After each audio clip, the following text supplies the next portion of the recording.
Campak adalah salah satu penyakit paling menular di dunia. Satu anak yang terkena campak, dan kita sudah tahu, oh dia campak. Gitu. Dia menulari paling sedikit 19 orang.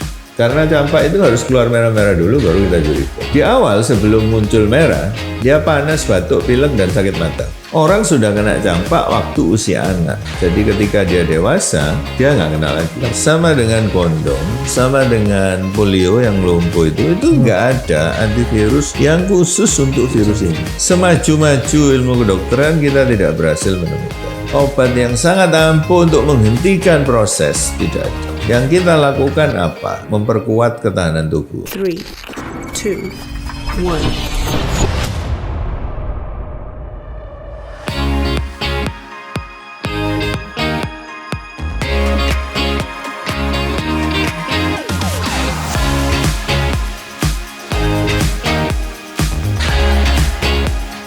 Gelombang suara kami akan meningkatkan kesehatanmu. Halo Sobat Sehat Sutomo, berjumpa kembali di podcast kanal informasi dan edukasi Sutomo.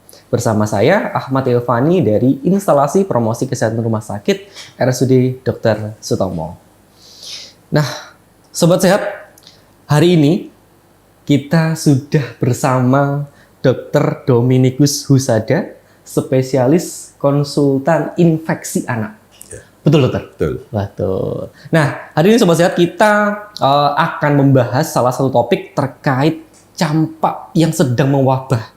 Terutama kemarin di bulan Agustus. Itu bertepat di salah satu kabupaten di Jawa Timur, yaitu di Kabupaten Sumeneb. Dan tercatat itu ada 2.300 kasus. Bahkan sampai ada yang meninggal, dokter. Ya. Betul ya, dokter? Betul. Nah, dari Dr. Dominikus, kira-kira seperti apa, dok? Melihat fenomena adanya KLB, kejadian luar biasa di Sumeneb.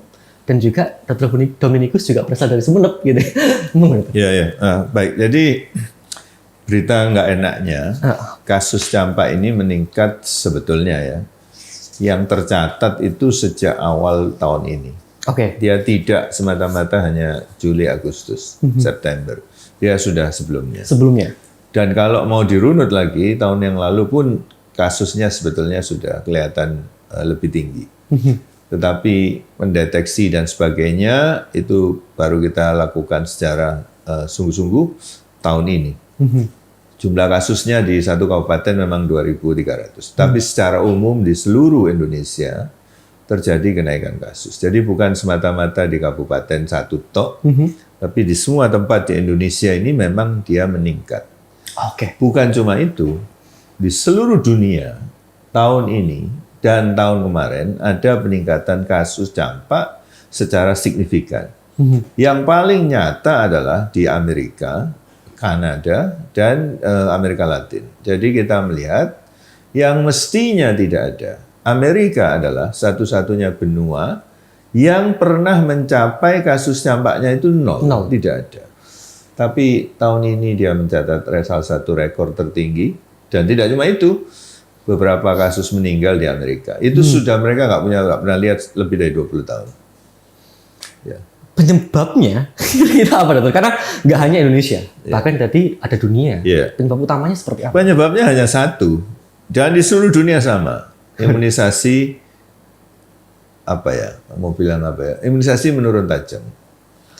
Amerika dari cakupan imunisasi campak yang begitu baiknya di masa lalu, saat ini hancur lebur. Dan pada era pemerintahan yang sekarang di Amerika, ini mereka lebih problematik lagi, lebih bermasalah lagi. Di Indonesia, imunisasi campak dari dulu tidak sebaik yang kita kehendaki.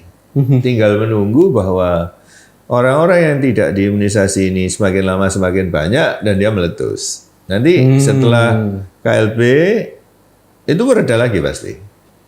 Sampai terkumpul banyak lagi, dia meletus lagi. Jadi selalu begitu. Itu apakah penerimaan dari masyarakatnya atau dari nakesnya yang pada saat melakukan imunisasinya kurang maksimal atau gimana tuh? Dari si nakesnya atau dari si masyarakatnya? Ini masalah imunisasi secara umum. Kita nggak bisa lihat hanya karena imunisasi campak. Tetapi keseluruhan imunisasi yang di Indonesia ini, terutama dalam beberapa tahun belakangan, terutama setelah COVID, itu memang menurun tajam. dibandingkan era katakan zaman-zaman tahun 80-an, 90-an itu bedanya cukup bermakna. Kita menambah jenis imunisasi, kita menambah frekuensi imunisasi sesuai dengan rekomendasi dunia, tetapi peningkatan beban itu semuanya kadang masyarakatnya yang belum sepenuhnya menerima, jadi dia nggak mau. Kadang juga beban tenaga kesehatan terlalu besar sehingga ada 1-2 yang mungkin lalai, lolos gitu.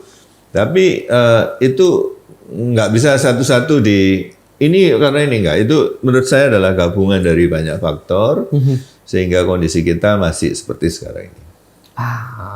Oke. Karena kita ngomong KLB, berarti campak itu semenular itu kah, Dok? Campak adalah salah satu penyakit paling menular di dunia. Paling menular? Ya. Satu anak yang terkena campak, dan kita sudah tahu, oh dia campak gitu ya. Berarti bukan baru mulai, ini sudah kelihatan dia campak. Dia menulari paling sedikit 19 orang. 1 menulari 19? Iya. COVID, waktu pertama kali muncul yang versi Wuhan, 1 nulari 2. Waktu Delta yang banyak mati, 1 nulari 6. Waktu Omikron yang enggak sekejam Delta, tapi sangat menular, 1 nulari 12. Tetap tidak sebanyak campak. Jadi dia memang sangat menular. Jadi kalau ada 10 orang yang tidak diimunisasi, di sekitar 1 yang kena campak, 9 dari 10 pasti terkena. Jadi ini nggak main-main campak ini. Dia memang sangat menular. Ya, betul itu. Ya, dan itu membuat campak menjadi pembunuh anak nomor 5 di dunia. Kematian campak itu hampir 1 juta setiap tahun. Ya. Itu yang penting mengingatkan bahwa campak ini nggak main-main gitu. Karena banyak ya, nenek saya juga ikut ya, bahwa semua orang kena campak. Kalau orang Jawa mengatakan kabeh wong iki nek gabak le. Ya. Atau di Madura bilang kabeh campak. Iya betul, tapi yang mati itu banyak gitu. Itu bukan suatu penyakit biasa. Nah ini kadang-kadang tidak disadari.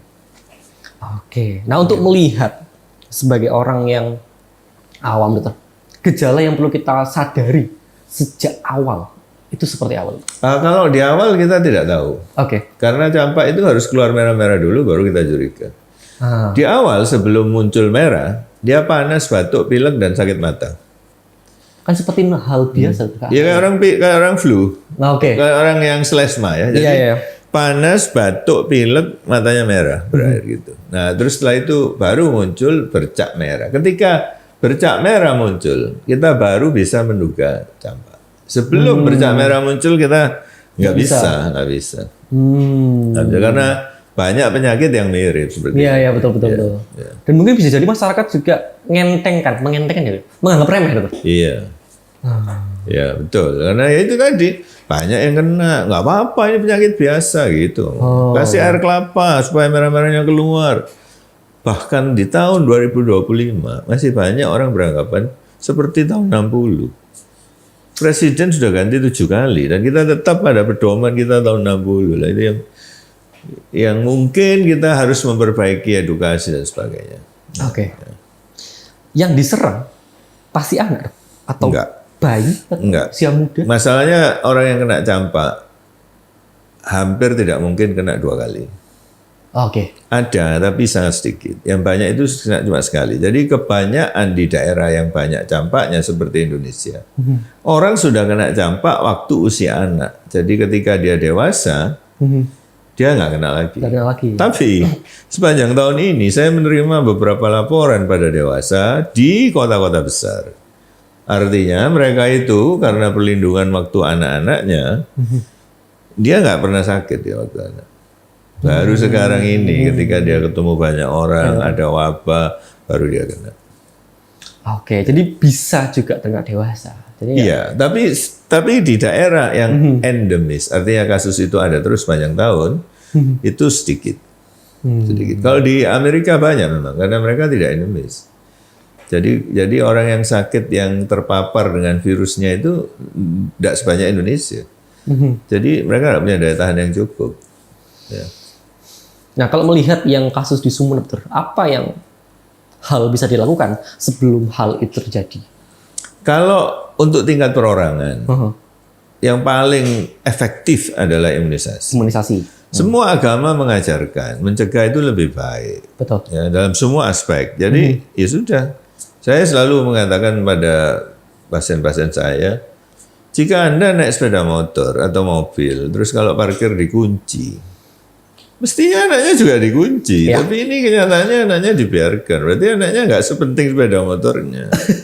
Iya, Itu yang paling gampang begitu. Betul.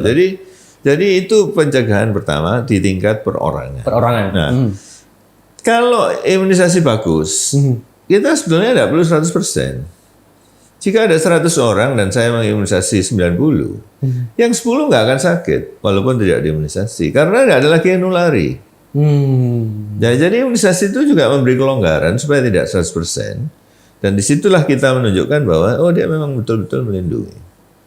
Tapi kalau sudah ada yang sakit, maka pencegahan nomor 1, jangan ketemu. Karena nularnya dari nafas.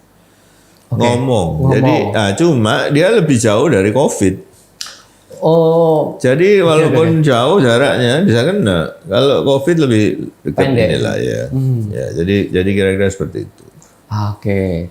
Di tingkat perorangan harus wajib imunisasi. Iya, nggak ada pilihan. Itu pencegahan terbaik. Peran orang tua juga sangat penting tuh. Itu ya tadi. Karena yang membawa anak untuk imunisasi itu kan orang tuanya. Orang tua. Ya. Oke. Nah, ketika sudah terkena campak, yang harus dilakukan harus segera ke dokternya itu ya apa tuh? Bagaimana? Ya, jadi pedomannya sebelum merah-merah pun, karena merah-merah itu baru muncul hari keempat kelima, itu untuk anak yang panas itu terlalu lama menunggu. Ya, karena menurut saya hari pertama Anda tidak perlu ke dokter. Hari pertama obati saja dengan obat panas biasa, paracetamol lah. Sebagian akan membaik. Tapi kalau sudah 3 hari panas tidak turun, Anda saatnya berobat. Waktu Anda berobat, karena belum ada merah-merahnya, dokternya juga nggak tahu kalau ini campak. Tapi kita sudah bisa mulai waspada. Gejala-gejala yang lain sudah mulai kelihatan, maka sudah diwanti-wanti memang. Nanti 2-3 hari tolong kembali karena gitu. Jadi ini satu hal yang menjadi peringatan dini. Ya, dengan berobat ini kita sudah diingatkan dan ada orang lain yang ngawasi yang lebih paham mengenai pengobatan. Nah itu yang saya sarankan pada pasien-pasien saya itu begitu. Tapi kalau dia datang hari pertama, untuk saya tidak perlu obati dulu aja. Nah kecuali mereka yang karena campak ini panasnya tinggi ya, mereka yang sudah berbakat kejang demam itu bisa kumat itu, dia bisa kejang waktu dia kena campak di hari-hari pertama. Kalau sudah agak ke belakang memang resikonya menurun karena panasnya biasanya juga nanti ada turunnya. Nah dengan itu semua, tapi kalau sudah keluar merah-merah dan kita sudah tahu bahwa oh ini campak. Berita buruknya campak tidak punya antivirus campak. Lalu bagaimana dok kalau nggak ada antivirus ya? Sama dengan demam berdarah, sama dengan kondong, sama dengan polio yang lumpuh itu nggak ada antivirus yang khusus untuk virus ini.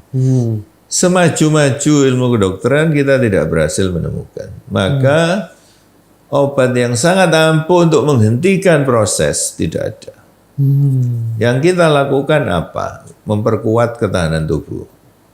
Oke. Imunitas. Menjaga makanan, oksigen kalau perlu, cairan infus jika dia opname, memberi vitamin A yang sangat penting untuk daya tahan dan menyelamatkan mata. Ya hanya itu, sambil menunggu perjalanan sakit berakhir. Pada akhirnya nanti tubuh kita akan melawan penyakit ini. Penyakit itu. Namun dalam perjalanan melawan ini beberapa itu kalah dan meninggal. Jadi inilah yang kita berusaha untuk menghindari.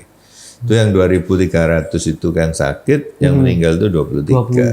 23 betul. Jadi itu nggak sedikit. Dan itu kalau seandainya imunisasinya baik, mestinya tidak 23. Ya. Karena memang se-efektif itu imunisasi, dokter. 1 kali pemberian imunisasi melindungi hampir 90%, artinya resiko sakit tinggal tersisa 10%. 2 kali imunisasi yang kalau di Indonesia umur 9 dan 18 bulan, Betul. melindungi Anda di atas 95%. Risiko sakit kurang dari 5%. Gak nol. Kalau ada pasien bertanya, saya minta yang 100% dok. Gak bisa. Buatan manusia itu gak ada yang sempurna. Sempurna miliknya dia. Gitu. Makanya tadi kita sebagai orang tua pun juga harus benar-benar aware itu.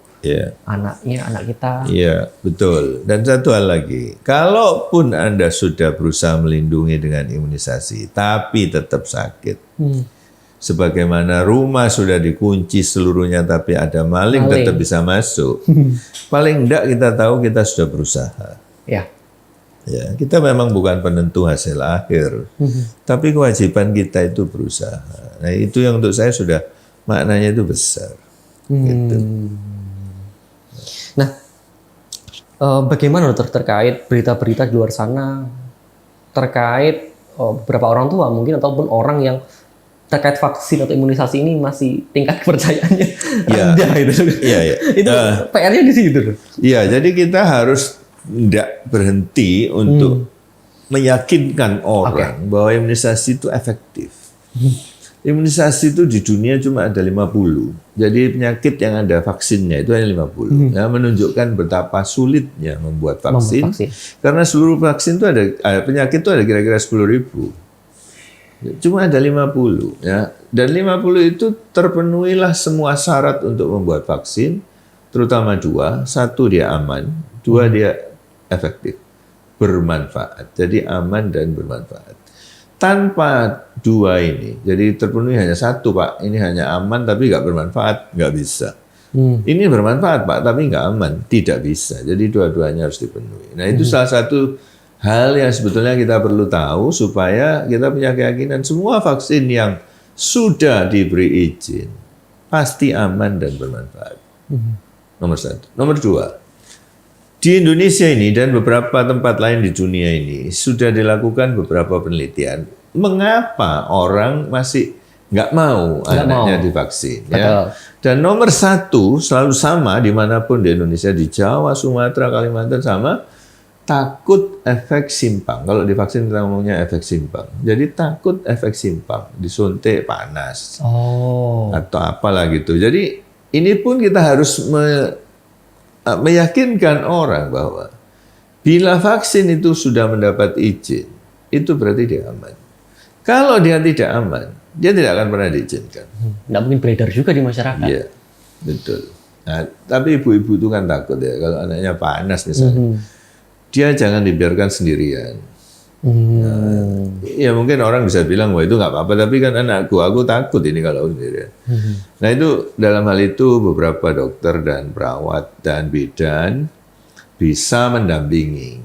Jadi ibu-ibu yang khawatir, kalau hari ini diimunisasi, besok kita bisa ketemu lagi. Karena sampai takut kan, nanti kita lihat mengganggu nggak ini panasnya. Besoknya lagi bisa ketemu lagi sampai seluruh episode panas ini bisa dikendalikan. Sebetulnya selalu ada cara ya. Nah, kalau memang ketakutannya terhadap itu. Tapi sangat benar bahwa vaksin ini banyak terkena hoax. Iya, rawan sekali. Vaksin ini banyak diserang hoax dan parahnya adalah sebagian orang mempercayai hoax ini. Oke. Ya itu persoalan kita. Sebenarnya tugas kita di sini juga melakukan itu, melakukan edukasi itu, untuk meyakinkan kalau sebenarnya vaksin itu tidak seberbahaya itu di benaknya masyarakat gitu. Iya betul. Jadi vaksin bagian ini, bagian itu, ada bahan ini, bahan itu. Loh, gini loh, orang yang memberi pelayanan kesehatan ini kan bukan orang yang hati nuraninya jahat. Iya. Kalau memang kita tahu bahwa itu tidak aman, masa kita juga memberikan? Kita juga nggak memberikan. Kalau kita memberikan itu kan kita tahu dia aman. Nah, oleh karena dia aman, maka mestinya tidak ada keraguan-keraguan. Ya. Vaksin mengandung logam berat, iya ada 1-2, tapi kadarnya sangat rendah. Sehingga WHO tidak melarang pada kadar itu. Nah, kalau itu menjadi 100 kali lipat, lain. Logam berat pada ikan yang ada di kasus-kasus pencemaran berbeda dengan logam berat yang ada di vaksin. Itu salah satu hoax yang paling sering muncul. Vaksin dibuat oleh dibuat dari darah yang tidak jelas sumbernya atau apa. Oh itu dulu vaksin tahun 20. Yang hari ini sudah nggak ada. Model-model begitu kita sudah tidak ada. Ya. Ini juga hoax yang kita sering dengar. Ya. Aluminium sebagai bahan di dalam vaksin berbahaya. Semua negara di dunia ini masih mengizinkan aluminium. Dan memang WHO tidak melarang. Karena kalau dia berbahaya pasti dia larang. Nah, hoax nomor 3. Jadi ada banyak sekali hoax yang memang harus diluruskan. Siap. Ya. Nah, itu. Apalagi memang terkait campak yang tadi sudah dibilang penyebarannya cepat. Iya. Dari satu orang menularkan ke 19 Iya. anak. Iya. Ada lagi dokter yang perlu disampaikan terkait edukasi terkait campak yang paling penting dipahami oleh masyarakat. Iya, campak kita tahu akan dikalahkan dengan cara imunisasi. Ya. Di dunia ini sudah ada 3 penyakit yang musnah dan pengaruh besar dari imunisasi tidak bisa diragukan. Kenapa saya bilang begitu? Karena 3-tiganya tidak ada obatnya. Cacar yang bikin orang bolong-bolong mukanya dulu tahun 70-an. Terus polio, tersisa sekarang 2 negara di dunia yang masih punya. Sama satu lagi campak tapi pada sapi. Itu sudah nggak ada. Dan 3-tiganya itu tidak ada antivirusnya. Itu semua 3 itu musnah. Salah satu peran besar adalah imunisasi. Oleh karena itu saya ingin menghimbau supaya semua penyakit yang ada imunisasinya ini janganlah ragu. Kalau ragu, tanyakan pada dokter Anda. Ya, kalaupun Anda ragu untuk menerima vaksin, takut efek simpangnya, minta supaya didampingi oleh dokter Anda. Besok akan dilihat.